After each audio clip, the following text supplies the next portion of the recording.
శ్రీ దక్షిణామూర్తి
గావించినప్పుడు అందులో మనకి ఏ విధమైనటువంటి అనుమానం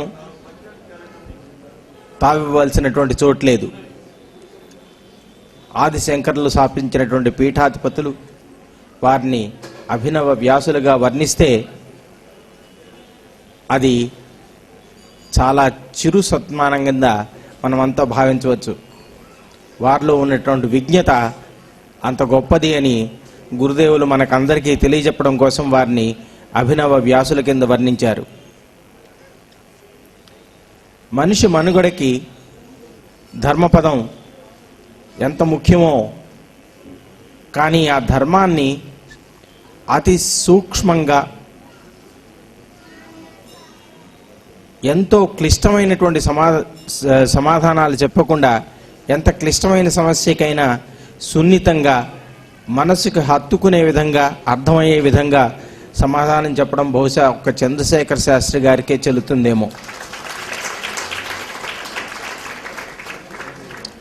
అనేక రకమైనటువంటి ఛానళ్ళు వచ్చి అటు రేడియో అంటే ఆకాశవాణి, ఇటు దూరదర్శను ఏ విధంగానూ నిరుత్సాహంగా మారుతున్న రోజుల్లో వారి ప్రవచనాల కోసమనే వారు యోచన చేయకుండా రాత్రి 10 గంటలకి ఆ ప్రోగ్రాంకి స్లాట్ ఇచ్చినా కూడా అనేక వేలాది వేల మంది ఆ స్లాట్ కోసమని రాత్రి బౌళ్ళు వేచి ఉండి ఆ స్లాట్ కోసమని ఉండి ఆ వీక్షణ చేసి బహుశా ఆ టీవీలని ఆకాశవాణిని ప్రోత్సహించారనడంలో ఏ విధమైనటువంటి సంశయం లేదు.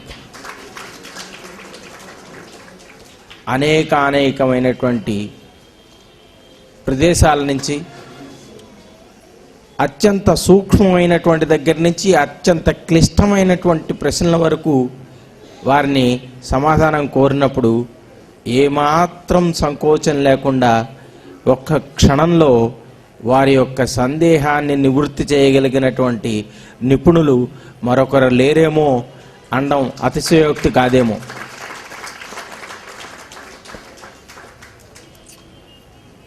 వారికి భగవంతుడు చక్కటి చమత్కారాన్ని కూడా ప్రదర్శించాడు. ఒకానొక శ్రోత టెలివిజన్లో ఆత్మసాక్షాత్కారం ఎలా సంభవిస్తుంది అని అడిగారు ఎక్కడి నుంచో. ఇది చాలా క్లిష్టమైన సమస్య అనే బదులు ఘోరమైన ప్రశ్న అని అంటే బాగుండేది. కానీ దానికి వారు ఎంతో సున్నితంగా ఎంత చక్కగా చమత్కరించారంటే, నాకు తెలిస్తేగా మీకు చెప్పడానికి అన్నారు. వారికి తెలియని బ్రహ్మ విద్య ఉందా? లేదు. కానీ అడిగిన శ్రోతకి అర్థమయ్యే విధంగా చెప్పగలిగినటువంటి సమాధానం అంత తొందరగా దొరకదు. ప్రతి మనిషి నేర్చుకుంటూ పోతూ ఉంటేనే జీవితంలో ఎదుగుదల సాధిస్తాడు. మనం బహుశా మనకి చాలా సులభంగా అర్థం అవడం కోసం, నాలాంటి వాళ్ళకి బాగా అర్థం అవడం కోసం అని చెప్పగలిగినటువంటి ఎగ్జాంపుల్ ఏంట్రా అంటే elementary school, high school, junior college, university అనేటువంటి అనేక రకమైనటువంటి గ్రేడేషన్స్ ఉన్నాయి. అందులో ఒక యూనివర్సిటీ ప్రొఫెసర్ని ఎవరినైనా మనం అక్కడ ఇంట్రడ్యూస్ చేస్తే ఓ ఎలిమెంటరీ స్కూల్ విద్యార్థి వచ్చి ఈ ప్రశ్నకి మీ దగ్గర సమాధానం ఏముంటుంది అని అడిగాడు అనుకోండి, వారు ఏం చెప్తారు? జాగ్రత్తగా చదవరా నాయనా, బాగా చదువు, పైకి వచ్చాక తెలుస్తుంది నీకు దీనికి సమాధానం అంటారు. అందుకని అలాంటి ప్రశ్నలు కూడా ఏమాత్రం నొచ్చుకోకుండా అడిగిన వ్యక్తి అయ్యో ఎందుకు అడిగామా అని అనిపించుకోకుండా మరొక్కసారి అడిగి తెలుసుకోవాలి అనే విధంగా చమత్కరిస్తూ మనందరం కష్టపడితేనే కానీ ఆత్మజ్ఞాన విద్య అంత తేలిగ్గా కలగదు అనేటువంటిది ఆ దాంట్లో నిమిడీకృతం చేసి చెప్పినటువంటి సమాధానం. ఎంతో మేధస్సుకి పదును పెట్టేటువంటి ప్రశ్నలను కూడా వారు క్షణంలో ఏదో చిన్న ఆట వస్తువుతోటి ఆడినంత సునాయాసంగా సమాధానాలు చెప్పి సంతృప్తి పరిచారు. ఆ సమాధానాలతో ఎంతోమందికి లాభం జరిగిందనేటువంటిది నిర్వివాదాంశం. మనందరం చేసుకున్నటువంటి అదృష్టం ఏమిటంటే ఇంతమంది మహాపండితులు ఒక్క చోట చేరి తమ యొక్క శిష్యుని ఇందాక అంతా వారి యొక్క గురు పరంపర అంతా చదువుతూ మనకి వినిపించారు. ఎంతో ప్రాముఖ్యం ఉన్నటువంటి ఒక్కొక్క గురువు దగ్గర ఒక్కొక్క చాప్టర్ చదువుకుంటూ వెళ్ళి ఆ దాంట్లో ఉన్నటువంటి పాండిత్యాన్ని అంతా గ్రహించి అంత పాండిత్యం లేనటువంటి మిగతా ప్రజలకు ఏ రకంగా దీన్ని అందించాలి అనేటువంటి నిత్య కృషీవలుడు చంద్రశేఖర శాస్త్రి గారు. రామాయణం, మహాభారతం, మహాభాగవతం అందులో ఉన్నటువంటి కథలు, అంశాలు మనందరికీ క్షుణ్ణంగా తెలిసినవే, చిన్నప్పటి నుంచి చదువుకుంటున్నాం. కానీ అందులో నిమిడీకృతమైనటువంటి అనేక అంశాలని మనకి తెలియజెప్పినప్పుడల్లా ఆహా, ఈ విషయం ఇంతవరకు మనకి తెలియలేదు కదా అని మనకి స్ఫూర్తికి వచ్చే విధంగా వారు అనేక సందర్భాల్లో మనకి చెప్తూనే ఉన్నారు. ఇలాంటి మహాపండితులు మరొక్క 100 సంవత్సరాల పాటు ఆ శారదామాత అనుగ్రహంతో మనలాంటి వారందరికీ నిత్యం మన యొక్క మేధస్సులో వచ్చేటువంటి చిన్నదవనండి పెద్దదవనండి అనేక సందేహాలకి వారి సమాధానం ఇస్తూ వాటిలన్నిటినీ మన్ని జాగ్రత్తగా సత్ప్రవర్తనతో ఒక మంచి నడవడికి కలిగినటువంటి మనుషులుగా తీర్చిదిద్దే కార్యక్రమంలో నిమగ్నులై ఉండాలని కోరుకుంటూ మీ అందరికీ ధన్యవాదాలు. స్నూతి రామ్మోహన్ రావు గారికి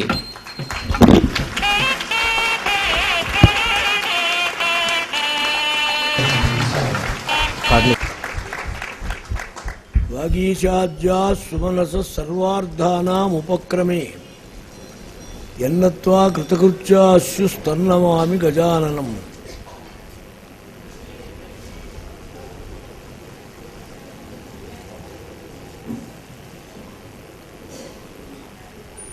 సదాశివ సమారంభాం శంకరాచార్య మధ్యమాం అస్మదాచార్య పర్యంతాం వందే గురు పరంపరాం.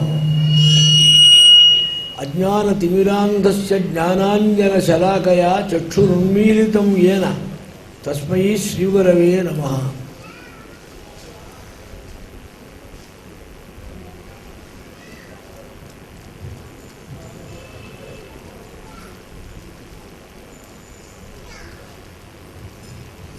సభలో ఉన్నటువంటి మహాపండితులు, సహృదయులు, రసికులు, అనేక విషయములందు అభినివేశం కలవారు, ప్రావీణ్యత గలవారు, ఆసక్తి గలవారు, ఆదరం గలవారు, అభిమానం గలవారు అందరికీ హృదయపూర్వకంగా నమస్కారాలు చెబుతూ, ఇక్కడ వయస్సు తారతమ్యాలు లేవు, అన్యోన్యం గురవో విప్రాహ అన్నారు. కనుక మీరందరూ ఆదరాభిమానాలతో ఈ సభకు వచ్చినందుకు చాలా సంతోషం, ఆనందాన్ని చూపిస్తూ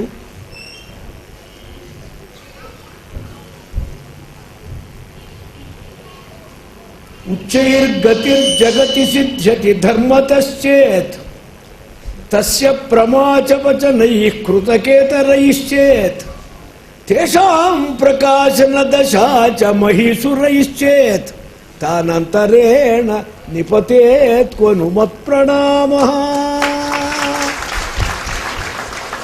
వేదాంగవేత్తలైన మహానుభావులందరికీ సాంజలివంతంగా, సాదరంగా, సప్రశ్రయంగా నమస్కరిస్తూ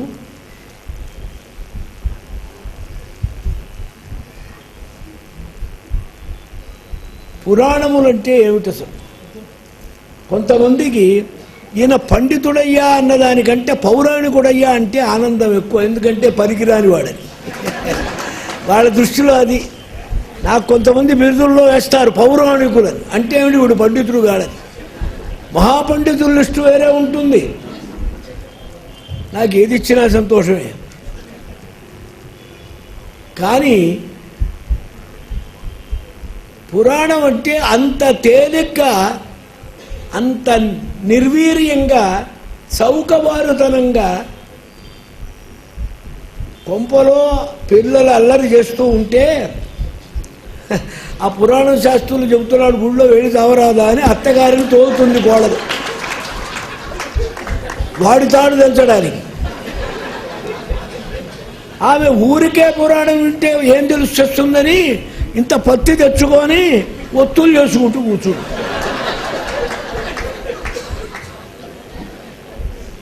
ఒక ఆయన రామాయణం చెబుతున్నాడు. ఆ సీతా వినియోగంతో రాముడు దుఃఖపడుతున్నాడు. అందరు వెళ్ళిపోయినారు, ఒక్కతే ఉంది ఆమె. ఆమె ఏడుస్తున్నది పాపం. నా పురాణం ఈ ఒక్కదానికన్నా స్వారస్యం ఎక్కింది కదా అని ఆయన సంబరపడ్డాడు పాపం. అమ్మా ఇంత దుఃఖపడుతున్నావు ఏమిటని. ఏమి లేదండి, మీరు కట్టిన పుస్తకానికి తాడు మా ఆయన మొలతాడులాగా ఉందని. ఓసి నీదుంభదగా ఇదే. ఈ రకమైన స్థితికి వచ్చింది నా చిన్నతనంలో పురాణాల సంగతి. ఇన్ని పిట్టకథలు చెప్పేవాళ్ళు, 2 పాటలు పాడేవాళ్ళు, ఏదో సంతోషం పెట్టేవాళ్ళు. హరికథలు బాగా చలామణి అవుతున్నాయి ఆ రోజుల్లో. నారాయణ దాస్ గారి శిష్య పరంపర, పెద్దింటి వారి శిష్య పరంపర, పరిం వారి శిష్య పరంపర, ఓ బ్రహ్మాండంగా. ఈ పురాణం అనేది చెప్పేవాడు వెళ్ళాడు. ఎక్కడన్నా ఉంటే సత్యావర్తంలో కల్పం. వాడు పైన శ్లోకం కింద తాత్పర్యం. ఏదో వాడు వీడికి విందామని ఉంటేగా వంట అయింది, చుట్టాలున్నారు, తొందరగాని పోయాని సత్యావర్త కదా అని. నా చిన్నతనంలో మా తాతగారు పండిత ప్రవర వ్యాఖ్యాన వాచస్పతి, 10 భాషల్లో అనర్గళమైన ఉపన్యాసం, సరస్వతి విగ్రహం, శారదా స్వరూపం, చంద్రశేఖర భారతీ స్వామి వారే ఎంతో ఆనందంగా గౌరవించారు శృంగేరిలో. వారికి సనాతన ధర్మం మీద, ఆర్ష సంప్రదాయం మీద అమితమైన అభిమానం. ఒక్క మాట చెప్పాలంటే మా తాతగారు అర్ఘ్యప్రదానం చెయ్యందే సూర్యుడు ఉదయించలేదు, సూర్యుడు అస్తమించలేదు. ట్రైన్లో వెళుతూ ఉంటే లెట్రిన్లోకి వెళ్ళి నీళ్లు తీసుకొచ్చి అర్ఘ్యప్రదానం చేసేవారు. అక్కడ మడి మైలా అక్కర్లేదని. ఒకసారి నీళ్లు దొరకలే, భస్మ సంచిలో నుంచి భస్మం తీసేవారు. అగ్నిరితి భస్మ, జలమితి భస్మ. అటువంటి వారు, వారి దగ్గర నేను పెరగటం జరిగింది. నా అదృష్టం అది. మా అమ్మ నాన్న దగ్గర పెరగలే, వారి దగ్గర పెరగటంలో నన్ను స్కూలుకు పోనివ్వలే, ఒక్క పరీక్ష కట్టనివ్వలే. నువ్వు పురాణం చెప్పరా అంటుంది. ఆయన పురాణం చెప్పేవారు. పొద్దున భాష్యం, మధ్యాహ్నం ఒక ప్రకరణ గ్రంథం, రాత్రికి ఒక పురాణం చెప్పేవారు. 3 ప్రోగ్రాం. ఎవరు వచ్చారు ఎవరు రాలేదు అవన్నీ ఏం లేదు. స్వధర్మం మీద భ్రమ, తాత్పర్యం. పురాణం అయిన తర్వాత ఏమిరా ఏమొచ్చిందన్నారు. ఆ పళ్ళల్లో నన్ను ఓ రోజు 3 గాములు వచ్చాయి. శాకాయ వాస్యాత్ లవణాయ వాస్యాత్ అన్నారు. ఇది ఋషి సంప్రదాయం, సనాతన ధర్మం, సంప్రదాయ సిద్ధమైనటువంటి మార్గంలో వారి జీవితం అలా గడిచింది. నేను వారి దగ్గర పెరగటంలో నాకు ఏ చదువు అంటలే. ఇదిగో వీడి మీద నాకు ఆశ ఉందనేది, నా మీదేముందో తెలియదు.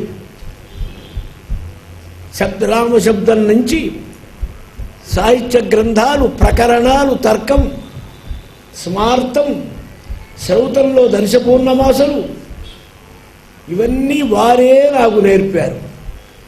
నా 17వ ఏట ఆయన శరీరం సాధించారు. రోజు చెబుతూ ఉండేది,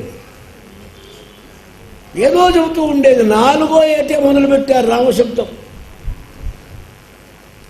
ఒక్క పుస్తకం కొనలేదు, ఒక స్కూల్కి వెళ్ళలేదు, ఒక ఫీజు కట్టలేదు, ఒక అప్లికేషన్ లేదు.